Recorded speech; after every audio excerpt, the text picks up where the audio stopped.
that we did last time, listen up. Okay, you can be around the bucket. There will be a message in each bucket for our team.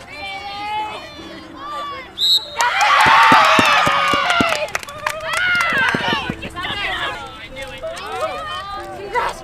Let's have tied with this one. What? Get a ball.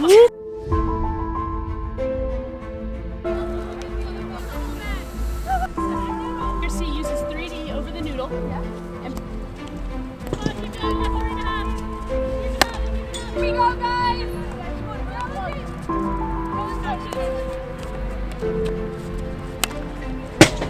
Bachelorette's baby.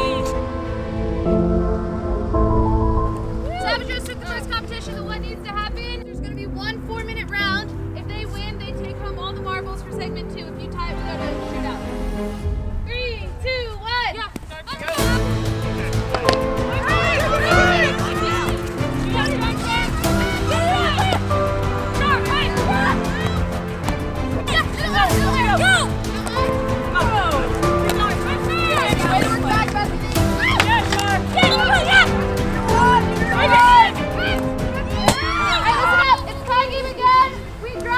We go 3v3, 2 minutes. Yes!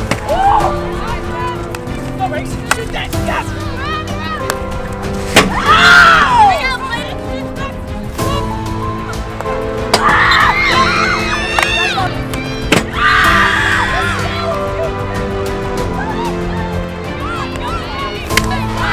Excellent job so far. What we're going to do, we're going to head down to that cage. We have a full 5v5 shootout still for the winner of this game. I just cannot believe we had a dead time. I would have done one more indie.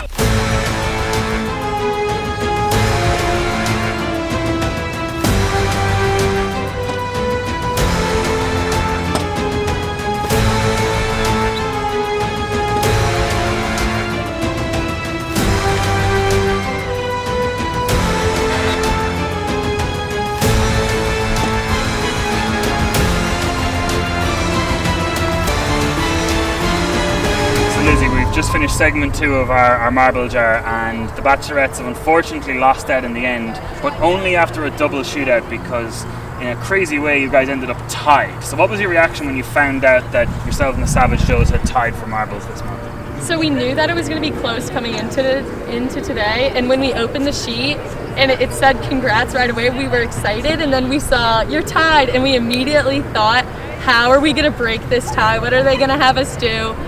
So I think we were upset, but we knew we wanted to win it, and we didn't care how we were going to have to. Personally, I wasn't surprised at all. I think both teams knew that it was going to be close regardless, and I think Bachelorettes did a really good job taking care of the individual marbles that they needed to, and they caught up with us, and we took care of what we needed to, and it just happened to end in a tie like all Liberty Field hockey events usually do.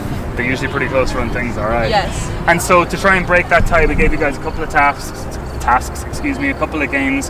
That ended up tied, so we had to go to a shootout. That ended up tied, so we had to go to another shootout. It just feels like it's really, really hard to separate these two teams. So what characteristics do you think they have that make them hard to separate? I think both teams have a lot of gritty girls on the team, and I think everyone on both teams really loves to win more than they hate to lose. So I think that drive to want to win is what pushes both the teams to be successful in that kind of environment. We aren't going to just be pushed off the ball.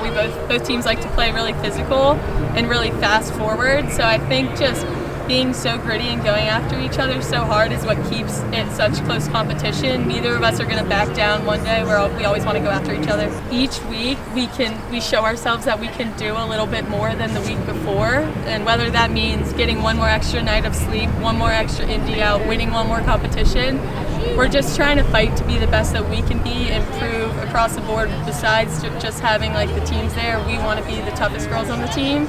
So I think just each person wanting to be their best is what makes all the teams rise in their marble jar. I think a lot of players realize that they can be an impact personally. So without that was getting another night of sleep before 11, coming out for extra indies, diving during practice, all those things get you individual marbles that pour into your team marbles. So I think a lot of more girls, even on Icy Bros, they took advantage of that and really stepped up, and I think that's why we got the results of the 50+ on all 3 teams.